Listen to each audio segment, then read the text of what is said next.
Y'all tell me we spent our last $66 on this piece of shit, repainted it, and it doesn't even take diesel? So these guys are biking with Francis, and luckily for me, I found them just in time for an insane album rollout. Well, not just for one album, but before we get into all of that, a lot of context is needed. So let's start where I started. About 7 months ago, the music video Janice got recommended to me in my YouTube feed, and this has kinda turned out to be a gift that keeps on giving. It put detahjae on my radar, and he's been a gateway to discovering a bunch more upcoming artists. One of the most recent of these is Garrett Sparrow, as detahjae featured on a single for his then upcoming album, Rambo. The single was called Softie, and it's exactly the type of song that locks me in for an album rollout. Seriously, I don't know why, but rollouts like this always work on me. Bright colours, kinda strange visuals, and a song that at first I'll think is pretty good, but sticks to my brain like glue. Because I kept going back to Softie over the next few days, I decided to check out the rest of this guy's discography. And it wasn't long before I found Biking with Francis, the alt hip-hop group that Garrett had been a part of since 2023. There's 3 members. Garrett's on the right here, his longtime friend Max Leonard is on the left, and in the middle is Joshua Raw. Over the last couple of years, they've been pumping out music, both as Biking with Francis and as solo artists. So we're going to quickly speedrun through this. As Biking with Francis, they have released a bunch of singles and 3 EPs, Honeydew, Brunette and Sunroof, all released within the space of a year across 2023 and 2024. My personal favourite tracks of the trilogy are Wild West off of Brunette and Wawa and House Party from Sunroof. It seems like after they completed their goal of releasing 3 EPs in a year, they focused on making solo music for a bit. During this time, both Max and Josh released EPs, Max with Judo in 2024 and Josh with Dog Food Demos in early 2025. 2 music videos were released for each. Judo has ones for Lovesick and Cold Shoulder, and Dog Food Demos has ones for Jinko Jeans and Birdie. Notably, across these videos, there's credits for 2 Chris's, Chris Filmed That and Chris Steelframe, who are very important parts of the Biking with Francis visual stuff. Seriously, these guys direct, produce, film, colour and edit the music videos, so their input can't be understated. In April 2025, the trio released Dear Lacey, their most recent single, and Garrett began the album rollout for Rambo.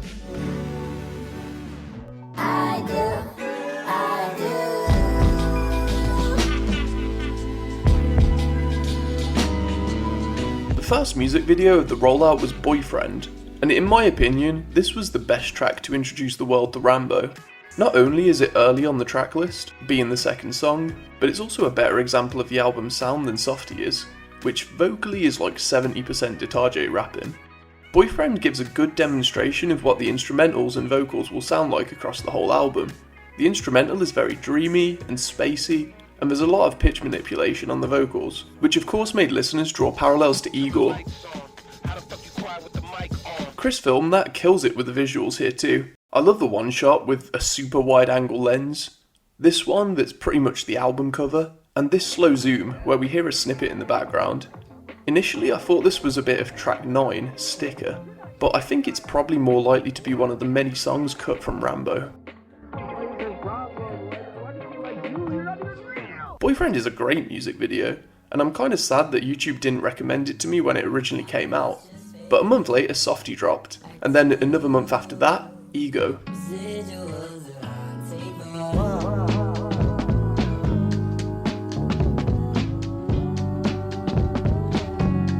The Ego music video is super short, and I think it was a bit of a weird choice releasing it before the album because it's the penultimate track, but it's a nice little video and a very good song. There's also a visual reference to Cherry Bomb, which is cool. And then on Friday the 18th of July, Rambo finally dropped. It clocks in at 30 minutes with 11 tracks, and I want to quickly talk about all of them, because each one is noteworthy. But before we do that, I want to quickly talk about the album's story. When the album came out, I came to the conclusion that the story presented in the music videos doesn't run exactly parallel to the story of the album. The videos have story elements like Garrett being cheated on and him fighting a metaphysical being, which aren't really ever referenced in the album. But then after a few days, Punch Buggy posted this really interesting interview with Garrett, which helped clear up a lot of the stuff I was confused about. Garrett explained that in the boyfriend video, it's actually his character that's chasing Rambo's girlfriend, not him being cheated on. And in the Softie video, he's fighting Rambo's brother or his cousin, which is why the light guy says this. I took this fight for Rambo, my brother, my boy, I had to do this for him. He also explained that Ego wasn't originally going to be the third music video, it was going to be a video for Ask, and the video would have had a twist ending. And then actually Ask was supposed to be the next single where me and Rambo end up falling in love. Oh. So it was a whole twist ending. He kind of confirmed that the music videos don't really tell the story that the album tells, and that the album itself is more like a collection of short stories that happen to be organised in a way that seems like a full story. A story of a blossoming romance that eventually falls apart. And with all that said, let's finally talk about the music. Track 1, Do. Do is all about that feeling of starting something fresh and exciting. It's really lovely and really short, with a story that's very personal to Garrett. I'm not going to speak about it here out of respect, but Garrett does talk about it and what the song means in this interview. This song makes it clear right from the start that Frank Ocean inspiration runs deep in the DNA of this album. Quite a lot more than Tyler and Brockhampton, who a lot of the comments were comparing Garrett's music to before Rambo dropped. There's also a demo version of this song that was uploaded to Garrett's YouTube channel, and even at its most basic version, this song just feels super nostalgic. Track 2, Boyfriend. I've already talked about this one quite a lot, and it should be pretty clear that I like it. The whole song is basically Garrett telling this girl how much he likes her, while her boyfriend's abroad in Geneva, and he's trying to say that they could work if she just keeps her boyfriend out of the picture.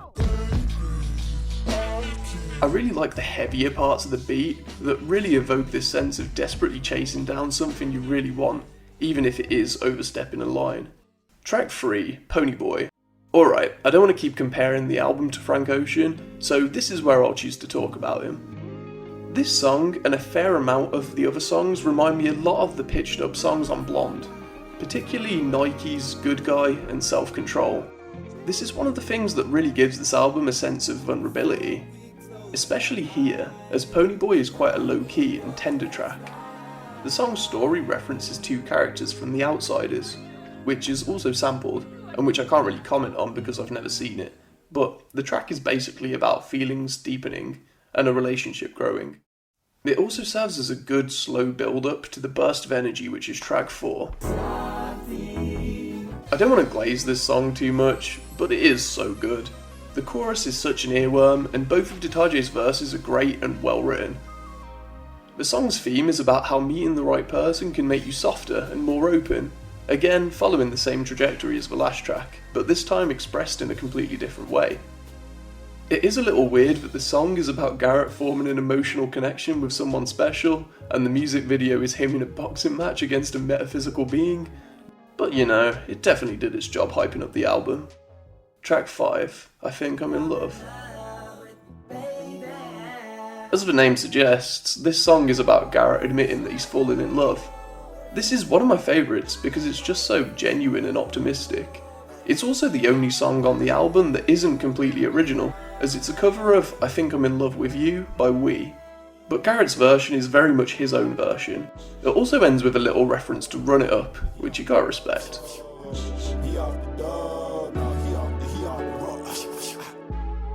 Track 6, Ask, is the big one that I think will be the favourite of most.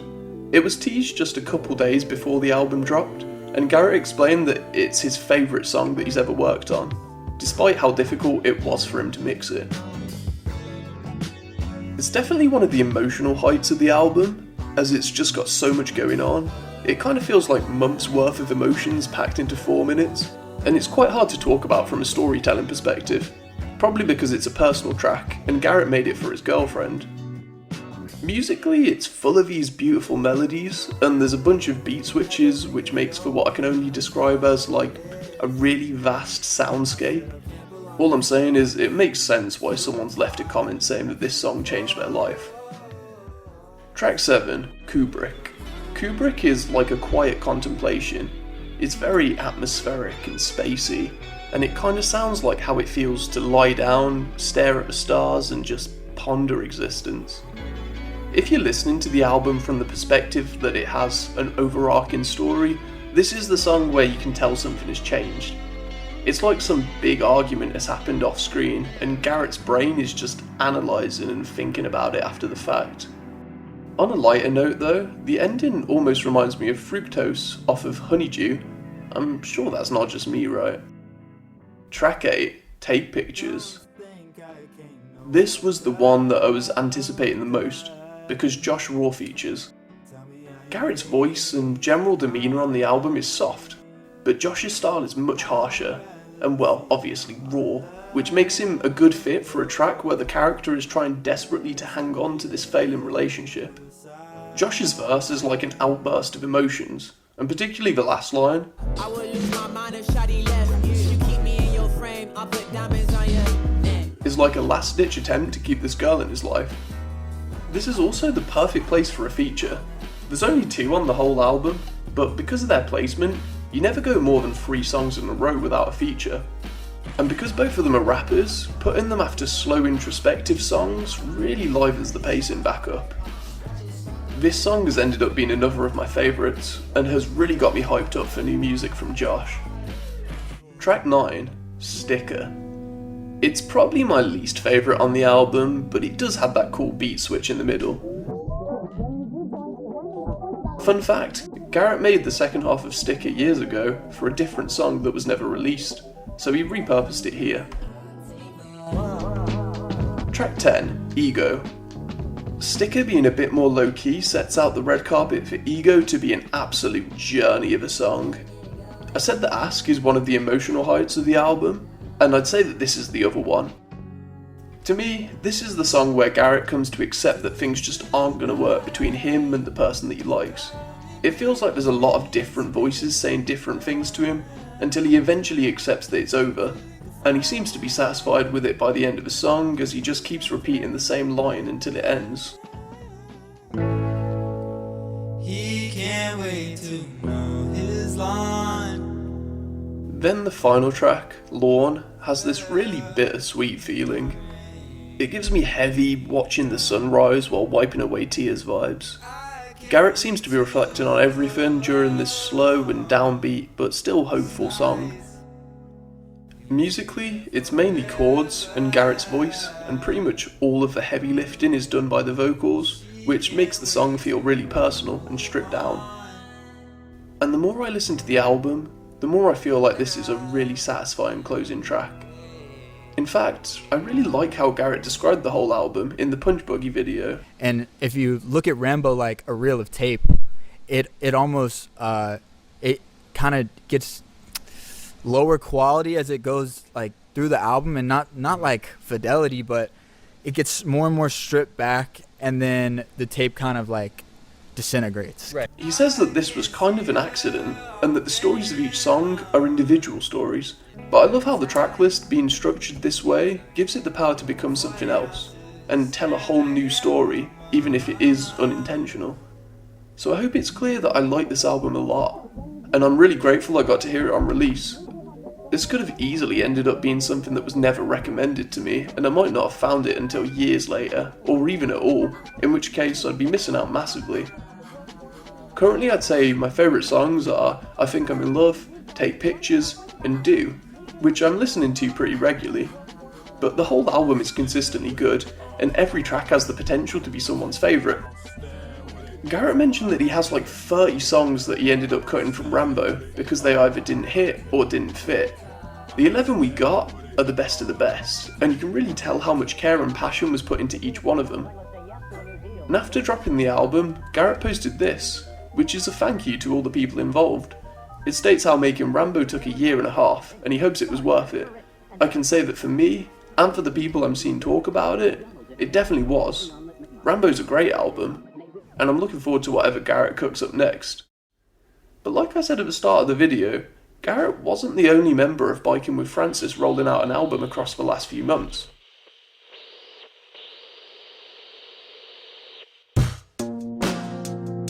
For over a month now, Max has been rolling out an album of his own, on a new Instagram account called Runner, and Josh has been working on a project called Sasquatch. It was pretty insane listening to one song from an artist that I'd never heard of before, and end up anticipating the release of 3 brand new projects. So far, Max has dropped 4 singles for his album, and it looks like it will release within the next month. These singles are fucking great, and I especially love the first one, but I'm not going to talk about them here because I might make a video on Runner when it's out.